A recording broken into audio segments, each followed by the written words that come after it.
Hi everybody, Jerry Dryman from Exit Realty North Star, out with another one of our local businesses, and also a friend has joined us. Really excited to have Stephanie join and talk a little about her business and some of the uniqueness of her business, which obviously having horses is much different than the other businesses we've interviewed so far. So I guess, Stephanie, how did you get in the horse game? When I was 6 years old, my grandmother, Olive Greenwood, who this barn is named for, gave me riding lessons for Christmas. That's how I started. My husband, Rob, who's the full-time trainer here, his family has a horse farm in New York, so he started young also. Okay. So I guess, talk a little bit about your business. I know you do some racing and you do some horseback riding. What? So our business is essentially two different things we do together. My husband trains horses all day. They're show horses. So some are young that are just getting started. Some belong to customers, so they learn and show and ride them themselves. And then some are here to be trained and sold. And we do that all day from 7 a.m. till 3 p.m. And then at 3 p.m. I take over and we teach riding lessons every night. Most of them are from the community. We have people from other states that come in on the weekends. But yeah, so it's kind of we each have our own part. And then when we go to the horse show, both those come together and we do things together. Okay. And I guess for people like me, how do you differentiate between a horse that's just going to be ridden for fun versus competitively? So the breed of horses that we mostly train here are American saddlebreds. We also have some Hackney ponies. And I would like to refer them as like, they refer to them as like the peacock of the show ring. They're more like prissy horses. Okay. They're very powerful. They go fast, but they pick up their legs really high and hold their tails up.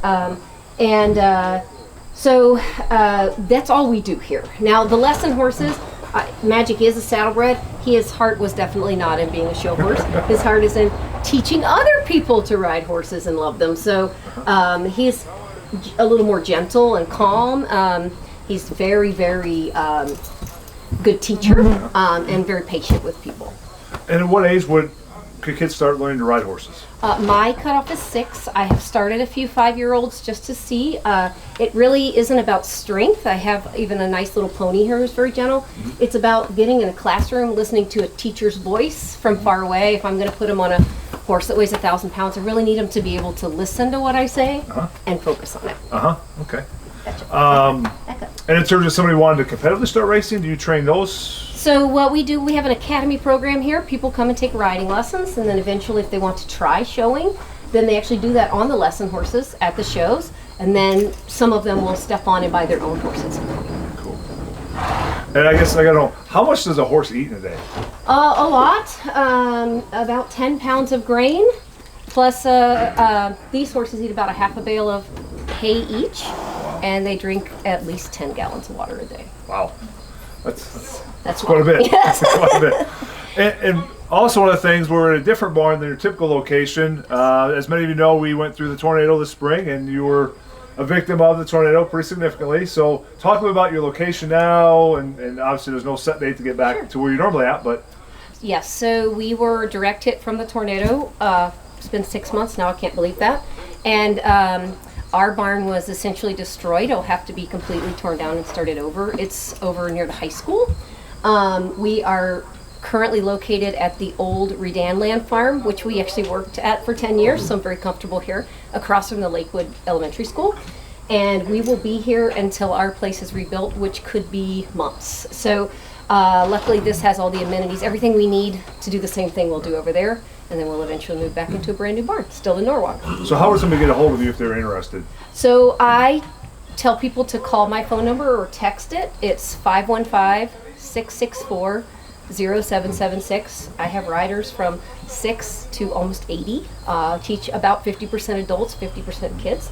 So, and then we would just kind of talk about coming and taking one lesson, seeing what you think, and then go from there. And then, I guess, how is the Norwalk business community in terms of coming out to ride horses and do those type of things? So our business is interesting. Obviously, well, not obviously. Rob and I are transplants to the city of Norwalk. He's from upstate New York. I grew up in Alabama. Our families still live there. We're the only ones here. We chose to stay here after working for this farm because there is no better place to raise your children. So we have been very active in the community. It's hard because most of our horse shows are not local. There's only one in Des Moines each year. There's only one in Des Moines each year. There are 3 or 4 in Iowa. Most of them are in surrounding states. But we try to stay local as much as we can. Over the years, we've taken kids from there's a program at the high school where kids need job skills. They come and work here. We have donated lessons to different auctions, things like that. And I think it's the reason that I do that is it's important to be a part of a community that's important to us. Great. 2 more questions. One, how long does a horse live? The saddlebreds live somewhere between 20 and 30 years. They're kind of like dogs. The smaller breeds and ponies live longer. Bigger horses don't live as long. 20 to 30 is an average age. It's not super rare over 30, but they're definitely getting up there. Yeah. Magic is 17. Okay. And anything else unique about your business you want to share with the Norwalk community? No, I think it's really important that you're doing this. There are a lot of great people in Norwalk that we don't know anything about. One of the things that's unique about my business is we don't do any advertising. We don't need to. Almost all of my riding lessons since the very first year we opened 18 years ago have been word of mouth. All of my customers, and this is the only way people know we're here. Yeah. Cool. Well, I'm really thankful you took the time and Magic took the time to join us today. Again, it's really a cool business that is unique. There's not a lot of these businesses all scattered around every town, so it's really cool to get out and introduce this business to the people of Norwalk if you're not familiar with it. Again, want to encourage you to do business here locally. Thank you to Wesley Rouse Media for producing this film again for me. If you like this film and you think you may have missed something, if you go to Jerry Drive Realtor on Facebook, I have all the videos stored there so you can watch any of the businesses we've already done. Thanks again for your time.